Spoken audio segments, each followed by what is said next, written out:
In Memphis, nothing comes easy, and that's exactly how we like it. This is a city built on hustle, on heart, on grit. And at Carway, our rides are built the same way. Tough, reliable, ready for the grind. No games, no gimmicks, just Memphis-style service. Real, honest, and built on trust. Where grit meets grind, you meet your next ride. Carway, grit, grind, and Pink Beetles.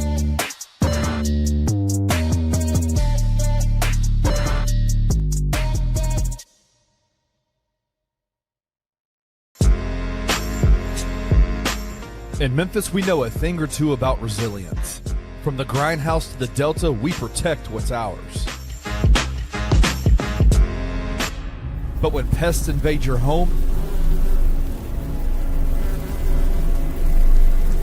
it's time to fight back.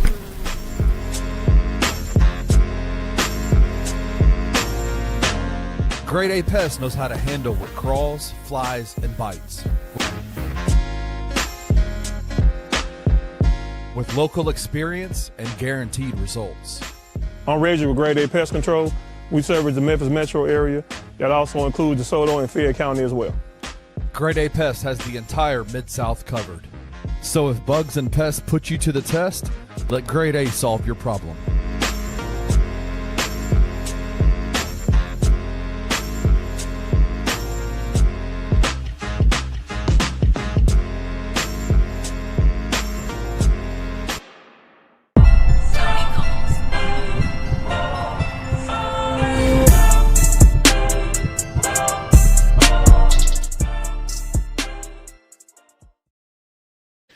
What up, everybody? Welcome to the post-game bounce. My name is Kenny Stubblefield. I am here with Chris Ingram, the host, back from a self-induced sabbatical. Christian Ingram is here. What's up, man? How are you, brother? Man, what's good, Kenny? Man, glad to be. I think this is my first post-game bounce, and I think it's my first show, like, just with me and you one-on-one, so I'm excited, bro. When you said you could join me tonight, I was like, wait a second. I don't think I've ever actually been on camera, just me and you on the show with just me and you together. I got really excited, to be honest with you, man, because like me too. You are the highlight of a chat group that we have. That is just, we have a good time, and I think you obviously had some life situations, that really good stuff that happened that you said, man, I need to take a step back from the No Bluffing podcast for just a little bit. Evan Hayes took it and ran with it. Him and Jared Davidson killed it while you were gone. But man, like, there was one moment where I was sitting there, we were in the group chat talking, and you said something, and I was like, if this motherfucker doesn't come back to the show soon, I'm gonna get so pissed off at him. I was fiending, man. I was like a crack addict for a minute, man. You were. Y'all be having conversations. I be like, I need to. No, step back. It ain't time yet. It ain't time yet. But it's time you're back. You've been back for like 2 to 3 weeks now, and you and Evan just do a great job on the No Bluffing podcast. Mondays at 5 p.m. on the Bluff City Media YouTube channel. Check it out. It's great. Great show. But man, we are here to wash, rinse, repeat, bro. The Memphis Grizzlies lost to the New Orleans Pelicans, a 12-win New Orleans Pelicans team, 114-106. And I know the conversations, and I want to say shout out to everybody who's in the group chat now, or in the comment section. You guys are awesome. If you have any questions for Chris, hashtag Ask Chris. He'll answer all of them. He's super fantastic at this stuff. So y'all hit him up with questions if you haven't. They're going to be talks about tank. This doesn't feel like a tank, bro. It does not. Like, I had a couple conversations early on in the season when things was kind of going up and down like that with people on Twitter. Like, is it a tank? What they're doing? Is it obvious? Are they doing it on the slick to where we don't really pick up on it? And I think I said in a group chat today with, like, or maybe it was a tweet. Like, no, it was a tweet actually. DeMarco had put something about DeMarco. Shout out to him. He had put something about, like, where do you rank this year's mishap as far as the coach, the roster with linemen, and then injuries. And I'm like, it really depends on what your goal is when you talk about it. Because like at the beginning of the season, we all were talking about how like this roster on paper was good enough to compete if they were healthy. Right. With MVP job was what we were expecting coming into this season. Second year Edie and Wells, you throw in Gigi having a good, so like all these things were aligning for us to have a solid contending season. And then you look up and there's all these injuries. It just really depends how you look at it. But I do think it is a thing that has to be looked at with Isolo, where like, bro, he's not allowing this team to even try to compete. Like tonight, for what it's worth, like tonight was one of those games where it's not a crash out bone in my body. Sometimes you're just gonna show up and lose to a better team. And they obviously we got 5 dudes that didn't even make the trip that are sitting in Memphis while they're in New Orleans that could probably suit up and beat that team by themselves if they locked in. Mm-hmm. So I wasn't mad about tonight at all as far as that regard. What kills me is that either when Isolo shoots the team in the foot by himself, or you got guys out there that really ain't trying like that, which happened the other night. You could just tell the energy was off. Them guys ain't gonna play basketball. So it's really, I put it out early right now is really uncomfortable to be a Grizzly fan because you don't know what's going to happen within the next week. And I'll be glad either when next week is over or when the summer is over, put it like that. Because if Ja is still here, it's still going to be uncomfortable for the next 4 or 5 months because we still know they're going to be trying to trade him. Mm-hmm. So I don't know, bro. It's just it's an eerie cloud over this fan base, over this franchise right now. It just feels nasty. It's nasty work. Like I think the part when I think of a tank, I think of tanking for there are 2 reasons to tank. You tank because you know this team doesn't have in this season specifically, whether it's due to injuries, whether it's due to whatever the outside circumstances are, they don't have a shot to contend. And so what you're doing is you're trying to, with a tank, you're trying to maximize the games that you're playing. You're trying to maximize or massage losses out of wins in order to like fix yourselves in a better draft scenario, to put yourself in a better draft position, or you're trying to figure out who your young guys are, right? Like you're playing your young guys a lot of minutes to kind of get a grasp on what this team is going to look like in the future. Whether that is you're moving off of the core guys that you have right now, and it's clear they are absolutely ready to move off of Ja Morant. They want to move him so they can get a deal. I think that if somebody were to reach out to Zach Kleiman today and say, we will give you a first-round draft pick, Ja would be gone. Like, I think Ja would be gone. If they could get a first-round draft pick in this year's draft, I think Ja would be gone.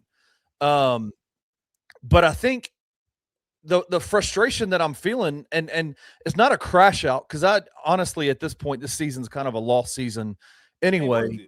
It's I don't understand the direction that this franchise is headed in, because they're still playing guys that have no future for this team. They are not a part of the next whatever iteration of this team is. They're getting a large portion of the minutes and they suck. Like, and they're not good. And so like guys that are like, I could care less if they lose games. Yeah. If they would just like at least start to push things in a direction where you're seeing these young guys get opportunities, right? Cedric Howard was terrible tonight. I don't care that Cedric Howard was terrible tonight. I wanted him to play 40 minutes tonight. Get that shit out of your system now, right? Mm-hmm. Like, work through it. But he set for the majority of the fourth quarter for Kentavious Caldwell-Pope, who is absolutely not a part of this team for the future. Like, what are we doing? Like, that's the part that I crash out about is you were playing Jitty. Jitty played 22 minutes tonight. Like, Gigi played 18. Like, what are we doing here? Makes sense. Yeah.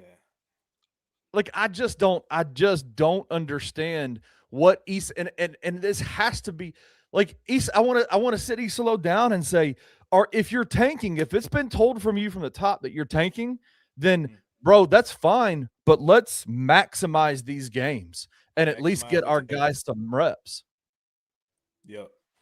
you preaching right now. Like 100%. If you're gonna maximize the tank, I get into it's a guy on Twitter. His name is it goes by Trent. I can't remember the exact tag right now, but like he's got to be. Shout out to my boy. It's all love. He's got to be the leader of the I hate Gigi train. Like he don't give Gigi no type of credit at all, and he always reverts back to that season where Gigi broke out. Has he been super quiet lately? Man, like a mouse pissing on cotton in a church. Like he been super quiet, and I had to tag him just to see. Like, are you still alive, bro? Where you at? Yeah, but he always revert, and I feel where he coming from. I just don't. I think it's like it's a false equivalence because he brings up the tanking season that we had where Gigi was balling out. Well, this season Gigi's playing a role. He's not the premier. Bro, I went to that. I want to say it was the Marc Gasol jersey retirement. And my cousin that does not keep up with the Grizzlies at all. My dad was there. The family but my cousin that doesn't really keep up with the Grizzlies at all. Watching the game, I think we played the 76ers. And as Gigi is doing his shit on the court, I'm like, bro, he's gonna be the next one on this squad. Like he's up next. And I get it. He's kind of featured at that point. I think even at that point, Jaren had sat down.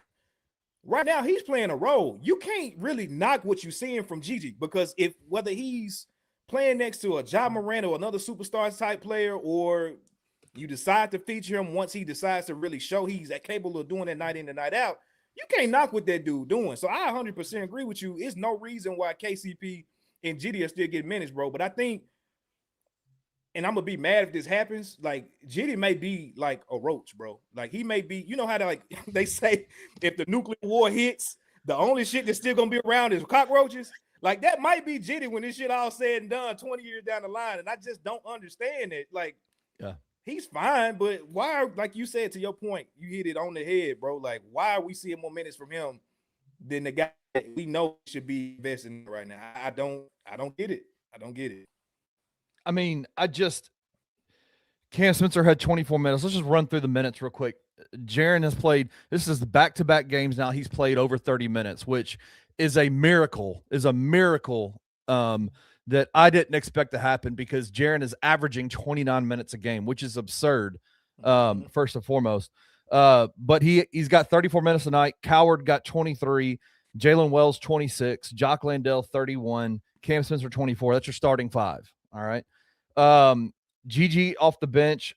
Gigi was in terms of bench players, Gigi was fourth in minutes off the bench. He had 18 minutes. He had 18 minutes tonight.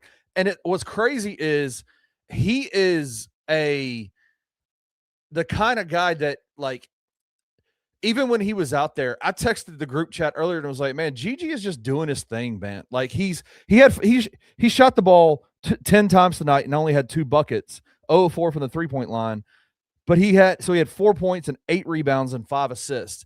He had his imprint all over this game when he was in it, and they just kept taking him out. He would come in, go out, come in, go out, come in, go out, giving him minutes. Like you are a blind basketball fan if you're not watching the screen or at the games, looking at Gigi and saying, even when you're not scoring a lot of points, even when you're not shooting the ball well, you're playing a role, and you just are absolutely a force creator outside of anybody else that you have on this team at that position. I just love what Gigi has done. And I think it's so interesting. I'm glad you're on with me tonight because you've been kind of the captain of the ship. You've been kind of the captain of the start Gigi at the 3 ship. You started it.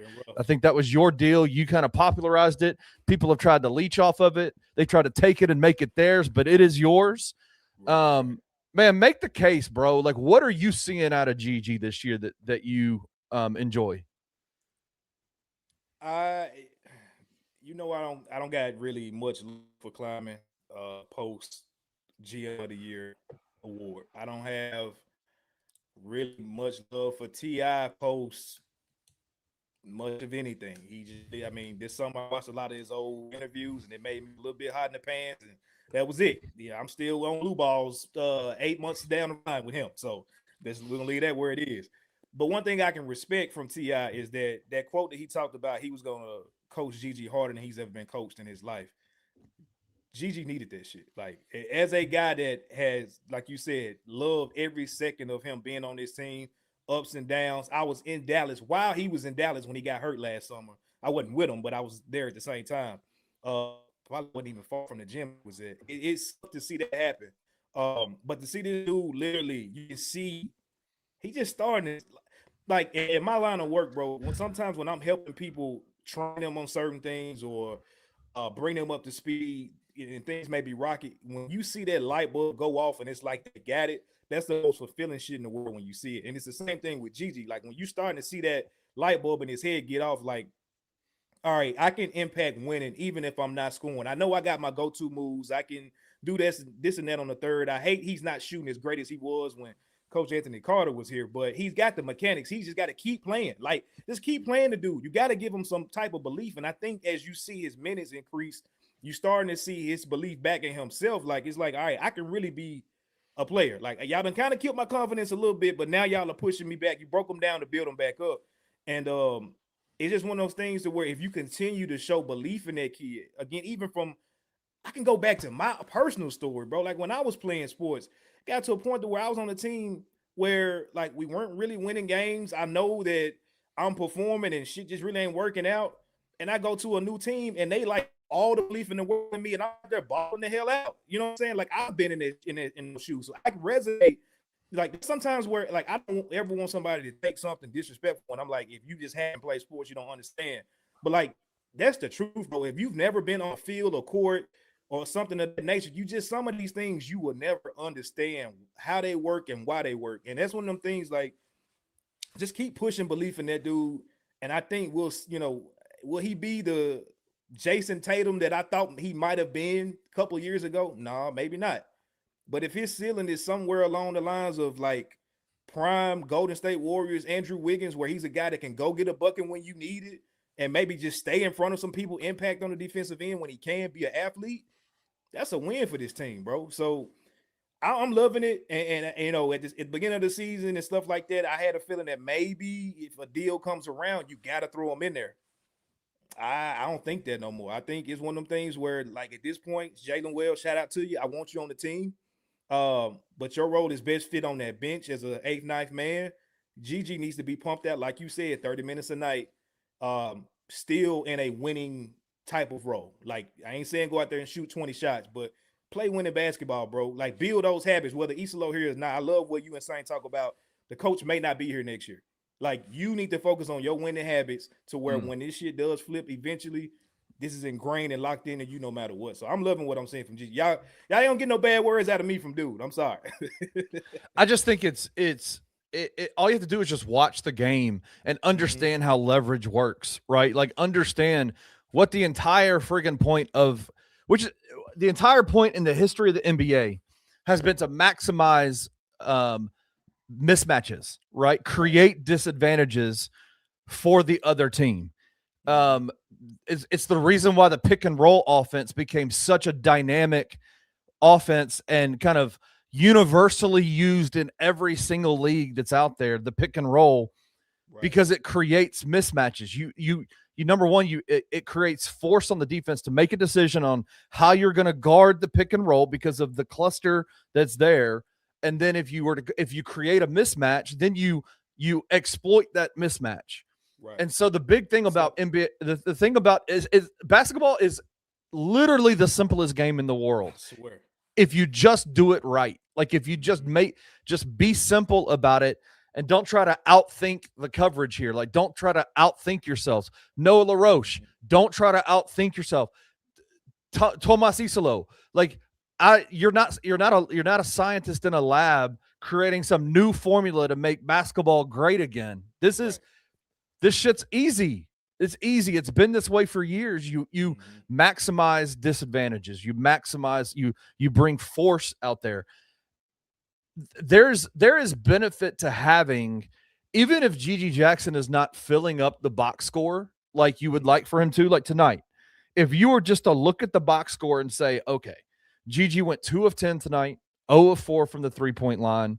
He only played 18 minutes. He only had 4 points. Man, that's a loss. That's a loss of a game that's a bad game for Gigi Jackson. But if you watch the game tonight, you didn't see the force that he was creating. Yep. And I'll give you one specific example that happened about 17 times tonight. Well, in the 18 minutes he played tonight, he did it 17 times tonight. He got a bunch of rebounds, and what did he do? Instead of turning and let me find a guard to get it to, that man went boom up the court. Push the ball up the floor, created disadvantages, created a mismatch. He took something and he made something out of nothing, right? Like usually bigs, Jock Landale, you don't want Jock Landale bringing the ball up the floor. When he gets it, he's going to outlet. When you have a guy like Gigi Jackson Jr. who can go up at 6'9" and grab rebounds over bigs against bigs in the paint for the other team, and then can come down and immediately go up the court, your guards can go, your centers can go, your wings can go, because they know Gigi's coming, right? Right. And that is such a huge mismatch. It is such a huge advantage creator for a team. You don't need him to score 30 points to be effective. You need him to play a role. You need him to play to maximize what his 6'9", 220-pound, supremely athletic self can do. And that's create disadvantages for the other team. And he does that. He's doing that consistently. He didn't do that consistently 2 years ago. He allowed other teams to be off the hook. He let them off the hook. He would ball stop and he would hold it at the top of the paint or top of the key and try to break folks down like this and let everybody elbows and just guard him. And he was easy to guard. He's not easy to guard anymore because he's not allowing folks to do that to him. Yep. I say the biggest thing too. I thought you was going here, but this is what this is probably what I took from the most outside of what you said, because that's highly key what he was doing. The biggest thing for me, outside of maybe Sid, and I don't even know if Sid can do it the way Gigi do it. When a team is going through ebbs and flows in a game, you need somebody that's just literally like the doctor, grabbing those little, I can't remember what they call, but grabbing them mugs and putting them on your chest and shocking y'all ass back to life. The defibrillator. There you go. I couldn't think of the name of that shit, but there you go. Gigi literally did that for me and his team when he had that. I think it was second quarter sometime when he got the ball, ran up in the middle, and almost Rudy gave that shit just like this. It ain't too many people on this team that can energize. Like, that's why Ja is so important, because yes, he's effective on the floor, but he's gonna get them dudes riled up, jumping off their seat on the bench to where, all right, we got a chance. Out of that, tell me what time and what case in point of this game did anybody on that bench jumped up off their seat. Like, this key stuff like that is very effective and important to the game that's outside of the box score. So like you said, like, if you say he didn't affect the game outside of the box score, you just really wasn't watching. And I need to see more of that right there. Like, he done got me out my seat damn near every game for one play. The last four games alone, I can tell you exactly what they were when he did it. Play. Yep, exactly. I 100% agree with you. That is the leverage that he brings out there that not many dudes his size like. And I love Jalen. I think Jalen's a really good bench role player for this team. Mm-hmm. But if you're trying to maximize what this roster can look like, Gigi Jackson is the future for this wing position, this small forward position. I really believe that. I like you said, we're not asking him to be the next Paul George or asking him to be the next, LeBron James or whoever you want to put out there. But if he can be a consistent threat, like the way he has been showing, he can be an Andrew Wiggins, and that wins you championships. That wins you. That brings you a lot of success as a team. And I see folks saying in here, talking about the tank stuff. And again, like, I genuinely could not care less that they lost this game tonight. Like, that does not bother me whatsoever. It's how they lose, Chris. It's who they're playing to lose this game. It's the lack of direction to, like, yes. Let me see. Where is it? Joseph Mitchell said Joseph Mitchell said Cedric Coward is sloppy, just like Vince Williams. He is a rookie. I don't agree with you that he's as sloppy as Vince Williams. He was sloppy tonight. Like, tonight was a rough night for him. He had 13 points. Yeah, probably one of his worst. like aesthetically looking games, it was really bad. Like he played really bad. He had 5 turnovers tonight. Like really rough game for Cedric Coward. But he's also a rookie that needs to take those lumps, right? Like sitting him on the bench after a turnover is not the way to get him better. The way you get him better is allowing him to keep doing it, right? Like, because I can tell you one thing about this dude is he doesn't lack confidence. Like there's not a single thing about him that thinks that this is the norm for him. He missed 33 straight threes in the preseason and said, yeah, I'm gonna make the next one. I'm not worried about it. Right? Yeah. He's got supreme irrational confidence in his abilities. So let him go out and work through the BS. Let him go out and work through the sloppiness, work through the really bad games. Like that's what I want to see for this Grizzlies team moving forward. Until we figure out what this roster is going to look like, until we see what it looks like, or until we know what this roster is going to be, if they're blowing this thing up or if they're retooling around Ja or retooling around Jaren, whoever it is, until we figure out what that looks like, I need Cedric getting more time. I just do. You called out, and we had a quick chat about the other night about how it seemed like Sid was kind of on the decline or maybe hitting a wall or whatever. And I hit y'all. I was like, man, he even in this month is kind of down. He's still averaging like 14. I think it was maybe close to 6 rebounds and almost like 36% from 3. Like that's solid as hell. And for y'all that may be down on him, let me tell you what rookie Desmond Bane's numbers was for his season. 9.2 points per game, 3.1 rebounds, and 1.7 assists, which, I mean, he had a 3-point percentage of 43%, but, I mean, that's what he is. He's a 3-point specialist at the end of the day.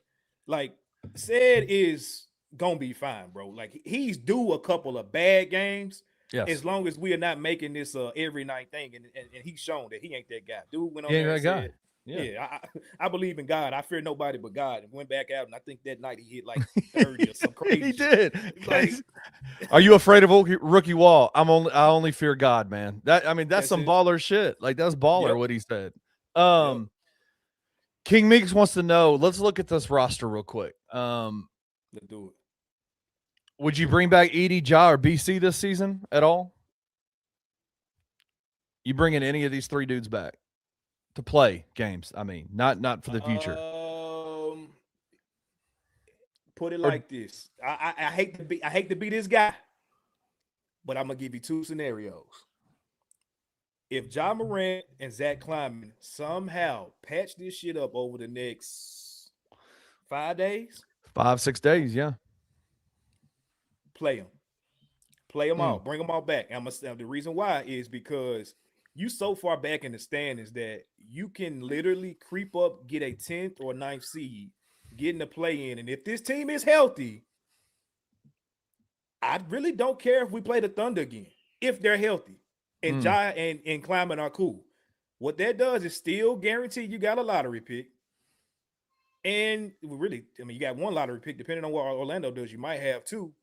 And you still get to see these guys through some type of development, your young guys, your Sids, your Edies, and people like that. And you're trying to build some type of confidence, camaraderie, chemistry with Ja and the old guys to mesh back together, hopefully in the summer. If everything is patched up, you can look to try to build this team up more or whatever to go in the next season. That's scenario 1. If they have not talked and they have not agreed that we're going to patch this shit up, and this really depends on, I guess, Kleiman at this point, then I would say no, Edie. I think we got 4 weeks left for him at this point to be reevaluated. Edie, you can go on, just sit at the house, just relax, rest that foot. BC, we might find you a new home within the next week, definitely by the summer. And Ja is just one of them things where if the deal, like you said, comes through for a 1st-round pick, we moving you or we wait until the summer. It really just depends on how Kleiman feel about this whole situation or if they've pieced it up. But if they can piece it up, bring them dudes back. Because here's the thing. It's nothing guaranteeing us, even if we tank, that we're going to get a top 4, top 5 pick. Like, we just can't get that low. The lottery balls would literally have to just roll in our favor. Silver's bald head ass would have had to, when he had that talk with T and Phil, would have had to say, hey, y'all cool out, fix it, and I got y'all in June. That's the only way, in my opinion. Let's put your conspiracy hat on for a second. I love that. If I know that I kind of joke about it, but I firmly believe that Dallas got the number 1 pick in the draft because they did a solid to the NBA by letting Luka go to LA.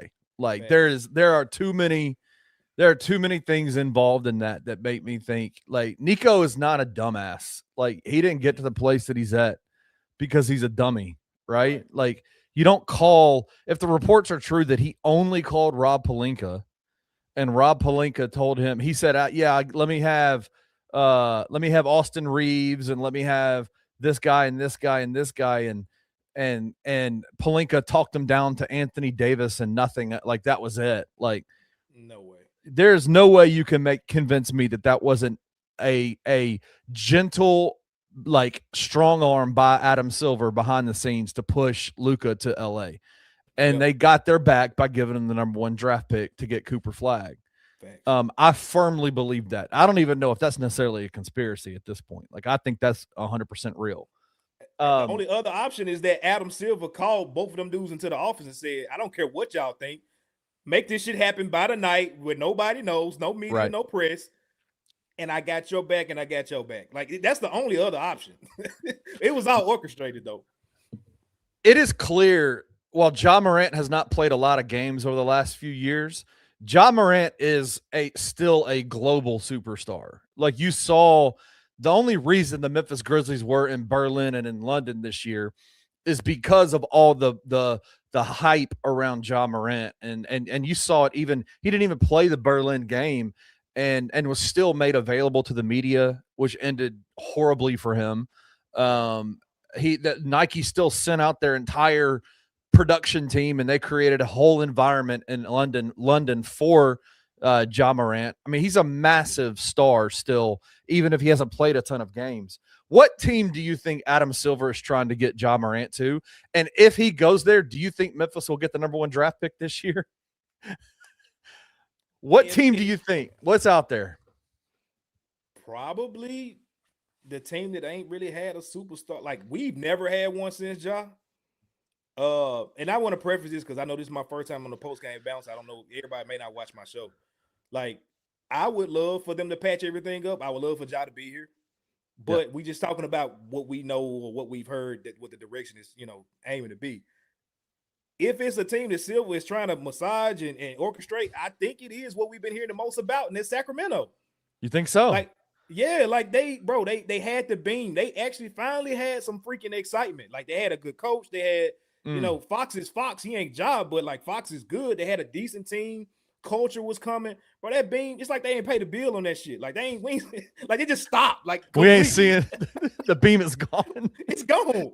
Like, so we see I'm like, now I will give them kudos for like they try to go get players. Like they did go get a DeRozan, they did get a Levine, a Sabonis. Like they do put forth effort. It's just when they went and got Russ. They went and got Russ off the couch. Yeah. None of it just ever mixes out there. And I don't know if it's something with the culture or what, or maybe they got a power plant that's by their stadium that's messing tendons in the body or hoop skills. I don't know.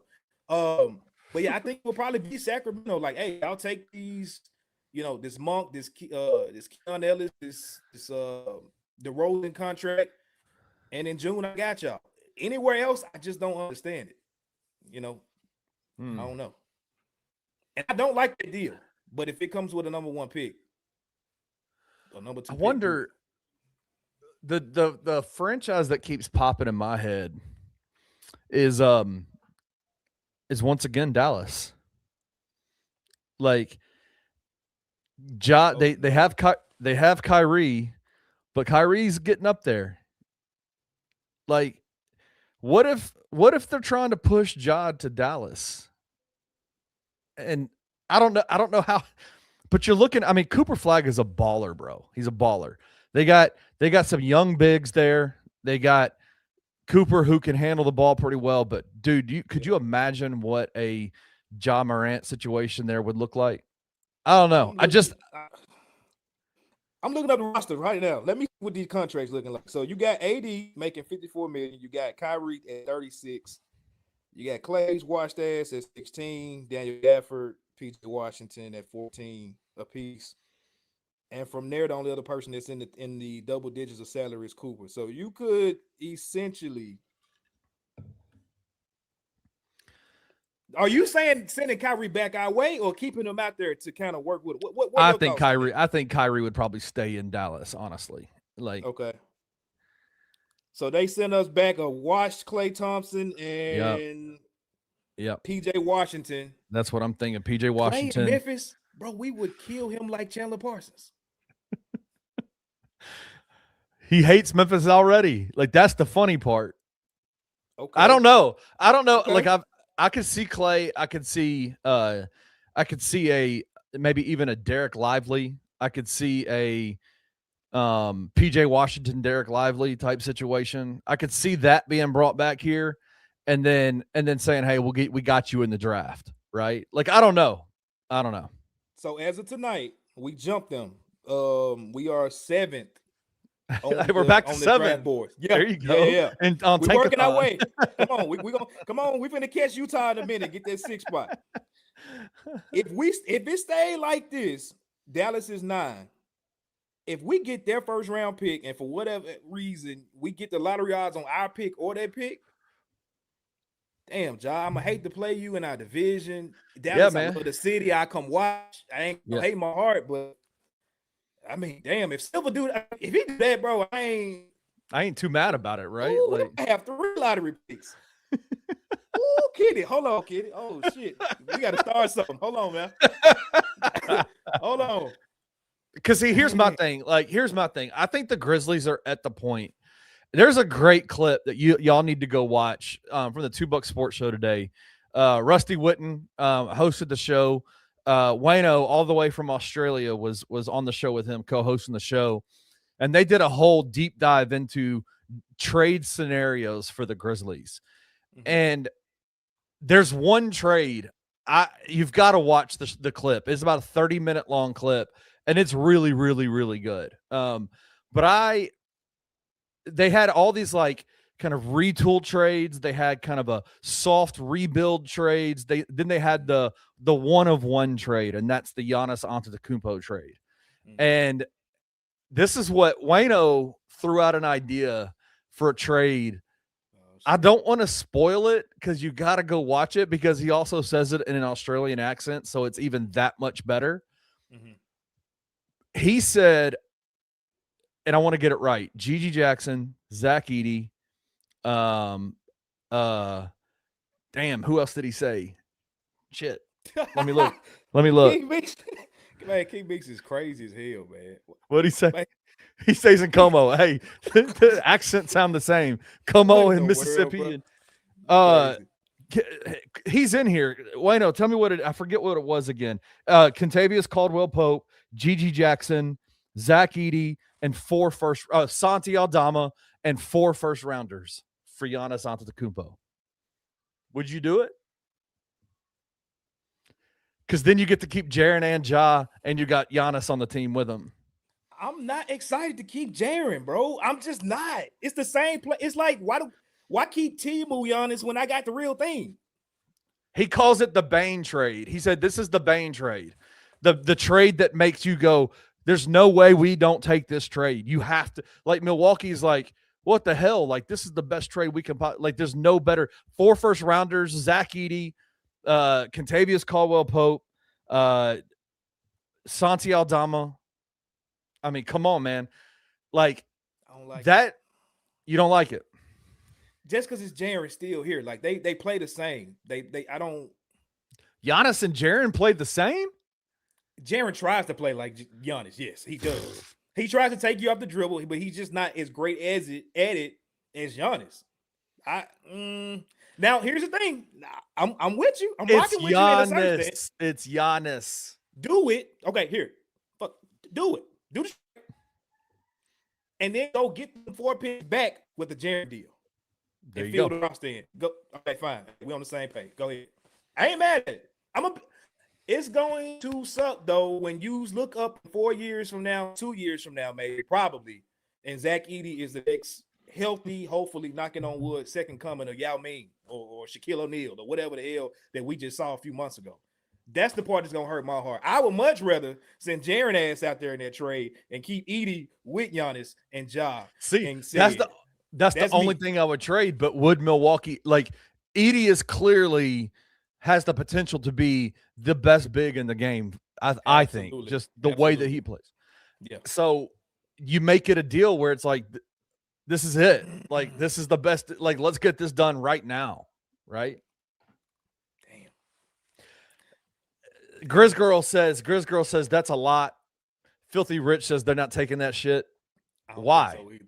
You don't think Milwaukee would take that tomorrow? Hold on, let me go back. You said G.G. Edey. Where is shit at? Kentavious, Santi, and 4 first rounders. They get their young player in Edey, yep. potentially franchise changer. You get Santi, who's a great role player. G.G. is maybe turning into Andrew. God damn. I just hate keeping Jaren in that deal, bro. That's the only thing I don't like about it. I didn't know this, but are you the number one trip hater? Are you the number one trip hater? Bro, you ain't been on Grizz Twitter. Hell, I'm not even close. Like, I didn't think so. I was like, nah. man, I listen to Grizz Twitter, bro. What are you talking about? Nah, I just been off dude for a minute, but like, nah. Yeah. That'll be tough. If I woke up tomorrow, I would look at my phone in a queasy manner. Like my stomach would probably hurt a little bit. But it's Giannis and Ja. But then you get to go. You get to go to the press conference. You come back to Memphis for the press conference where Giannis fucking Antetokounmpo is on holding our jersey as a Grizzly. And we've been begging Kleiman to do that shit. So I hated the trade at first, and then I said I hated the trade at first. It pissed me off because I love Zach Edey. Yep. But then I said, I remember just 2 days ago on Anthony's show, he asked me, is there any player on this team you wouldn't give up for Giannis? And I said, no. That's a good point.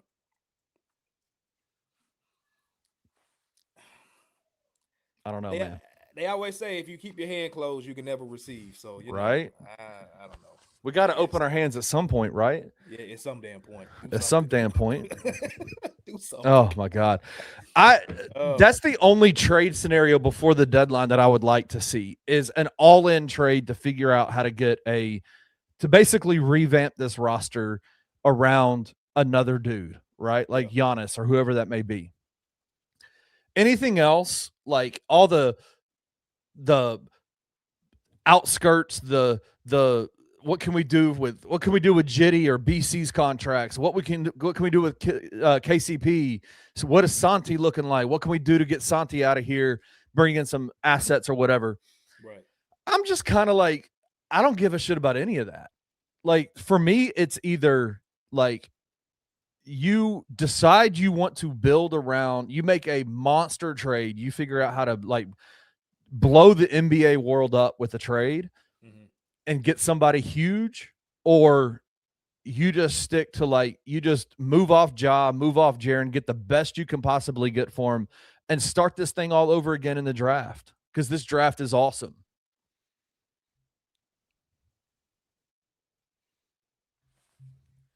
You froze, Kenny? You froze? Am I froze? Yeah, just a little bit. Yeah, can you hear me now? Yeah, I can hear you. Damn, I just man. This is the one that I posted on Twitter. I don't know about Wayno. I don't even know Wayno on Twitter. The one that I did was Jaren, Santi, Cam Spencer, Jalen Wells, and 4 picks and a swap. I think that's being over. Say that again. You got Jaren, you got Santi, you got Cam Spencer, Jalen Wells, 4 first rounders, one of them being Orlando pick in 2030, and then they start swapping that joint wherever you want to.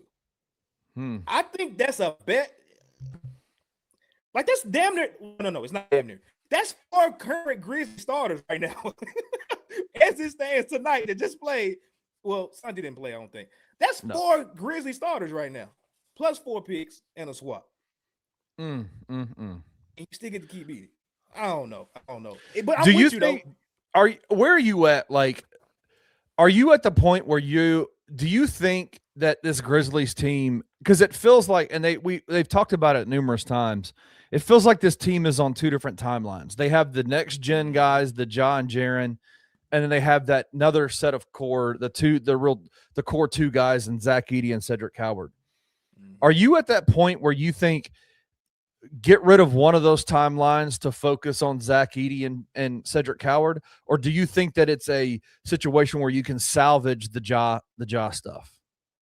You absolutely could salvage what you got. You just kind of got to cut back with everything else. Like that's the problem with like our fan base to a certain extent. You got 15. Take that back. You got you got eight. I haven't heard of Javon Small Hive. I've heard people respect him, but like Jamal Meshack, respected him and his family. But like we have a Meshack Hive already, like including the It's people from crazy. Knoxville. It's crazy. Omax came in and we got Omax Hives. Like he's getting minutes when he's available. Almost every night he's available. Two-way guys. Like at a certain point, bro, you don't need to have this many maybes or like lightning in a bottle guys that we like, okay, if he pops, bro, I'm sick of the if they pop. Like, and it's as a GG guy. Like, if GG pops, we know what that can be. If Kenny Lofton would have popped when he was here, great. Like, I'm tired of that part about it. Truth be told, if Jaren popped, we would probably be further along as well. Like, we get so caught up in the Ja versus Jaren thing. Like, we know what Ja can be with his head right. I still don't know if we've seen like the monster that Jaren is capable of being. Like we saw flashes. He was one vote away from all NBA. I don't know if we've seen him put it all together yet. And so it's one of them things that like, bro, I think with what you said, you got Ja. If Jaren's gonna be here, great. And just go all in on them 4 dudes. Everybody else, including Gigi, I hope he's here. You got to make something shake, bro. Because, I mean, like I said years ago, these windows that we think are wide open for 10 plus years, we seeing just now in the last 18 months how quickly shit can change. Absolutely. So, yeah, I think if you got an opportunity, going back to our conversation a few minutes ago, if you can patch it up, I think it's a world where you can go out this summer and get serious. And you ain't even got to do much because you still got Ty coming back. That's a veteran piece. You got KCP here. You might want to move him for contract purposes, but I absolutely think you could go into this summer if everybody was on board and fix this shit. It would have to be a conversation and a collaborative effort to do. But I guess my question though is, and let's go off the issues, the off court issues, the interpersonal relationship issues between Ja and whatever else he's got going on, whoever he doesn't like on this, whether it's the front office, whether it's Isolo, whether it's Jenkins, whether it's the ball boy, whether it's the security guard behind the bench, like whoever it may be, like the people that he has issues with. Yeah. Can Ja Morant lead this team to a title with his skill set, with what he does out there, the fact that he was the bottom of the league in 3-point shooting when he played this year? Can he be the guy for this team moving forward?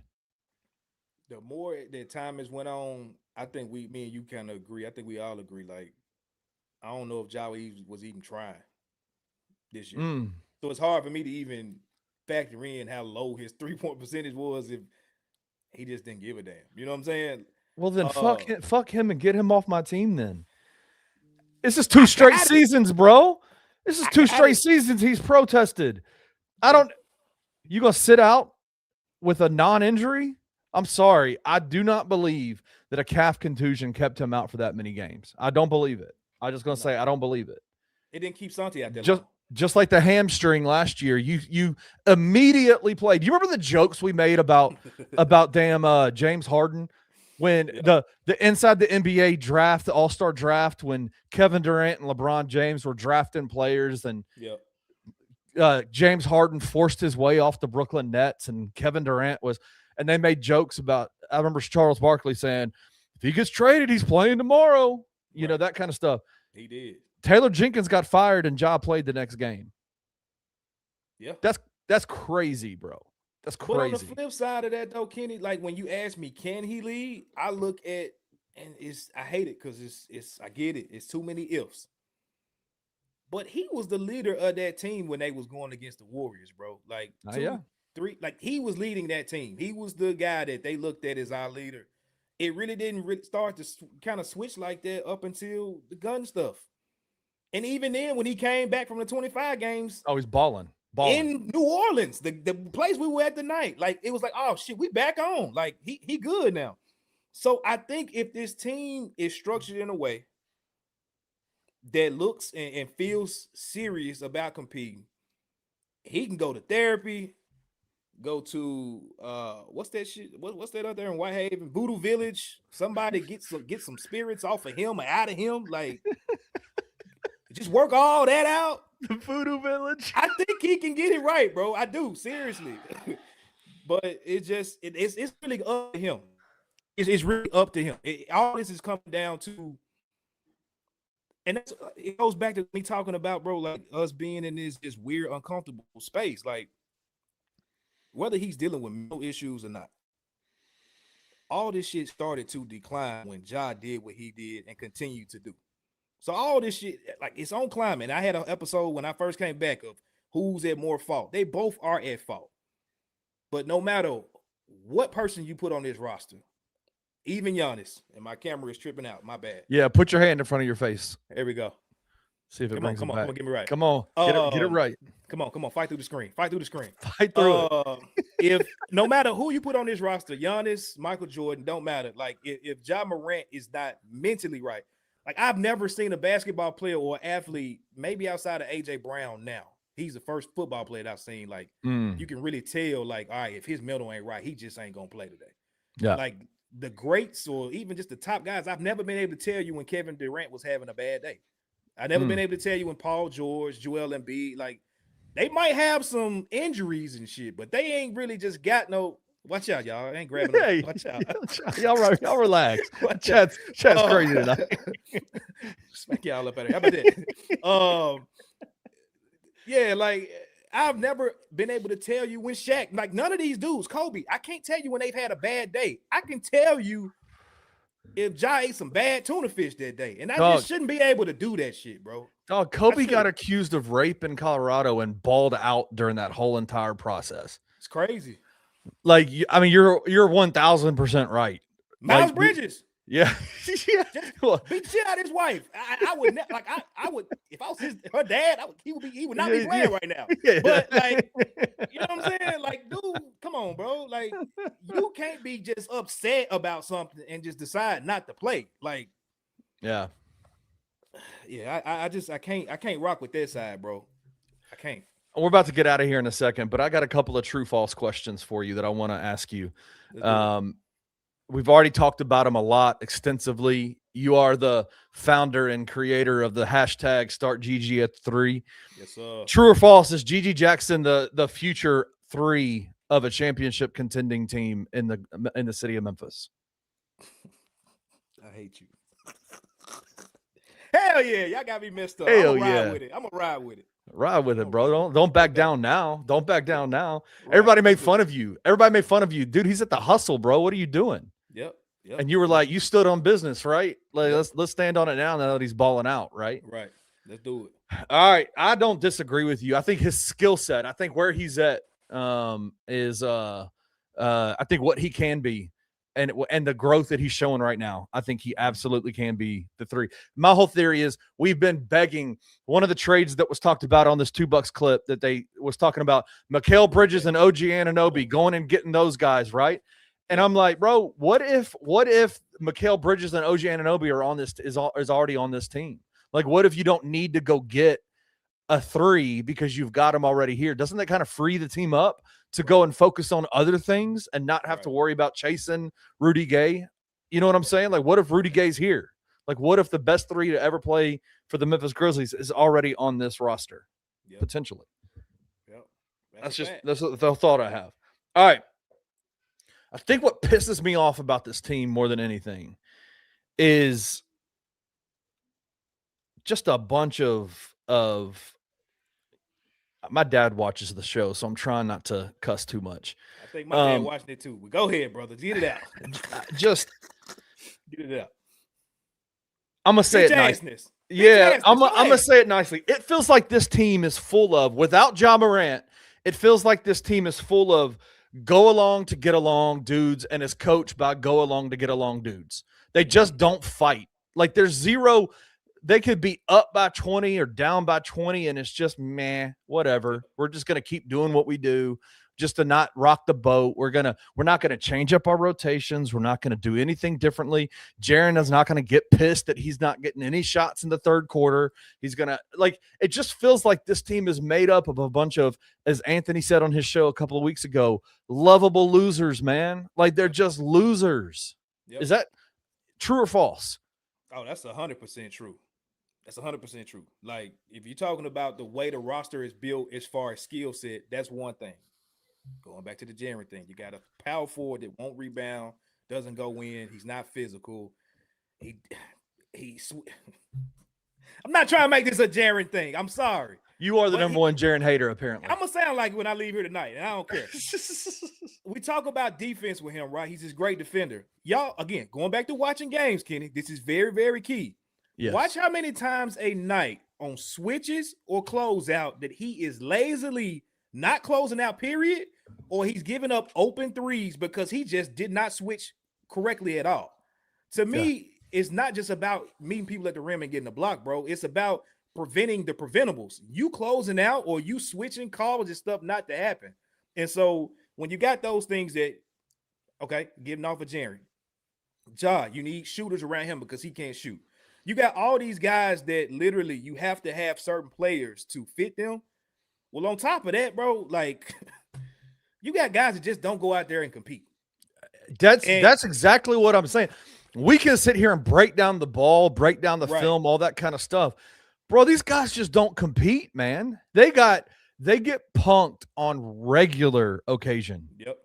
And I'm like, get rid of all of them, dude. Like, there's not a single one of them that is like, bro, we look like some bitches right now. Like, we're getting bitched out in this game. New Orleans they won 12 games this year. And they just put their nuts on the Grizzlies' face and said, there's nothing you're going to do about it. And the Grizzlies didn't do anything about it. And the sad part about it, Kenny, is the one that would always be up for the fight is the one that's potentially about to get moved. Like, for all the crazy shit, right? He's got, I can't remember the exact stat, but over the last 5 years, he's got the most, I think, is it the most game winners or go-ahead shots within the last minute of the game? He's ranked number one. Yeah. Has put his body on the line in the fact, you know what I'm saying, so many times. Whether you say it's because he ain't got a jump shot, I believe that to be true. But the floaters and the layups, they work. That dude right there, he does not give up on that basketball court when he's engaged, which is except for October 31st when he quit. That will go down in the Memphis. That'll be in my daughter's history books when she's in middle school. We're gonna be talking about that for as long as Bluff City Media is a thing. We're gonna be talking about October 31st against the Lakers. Yeah, oh my God. That's gonna ride him for his coattail with us. People outside may forget it, we won't. But he's been the only one that put up a fight. Outside of that, bro, these dudes, I don't know, man. I'm with you in that regard. In that regard, if Kleiman, you're going to talk about going to get dogs and get guys that resonate with the city, we ain't got – at least do that. At least. And I think potentially they do in Zach Edey and Cedric Howard. I just don't think that Cedric Howard right now is good enough to fight back right now. Like, I don't think he's good enough. I think he will be good enough. But he's not the leader on this team. Like he's not the leader that you need. That he's just not been in the league long enough. I think he could be that guy. I think Cam has that mentality. I think Zach has that mentality.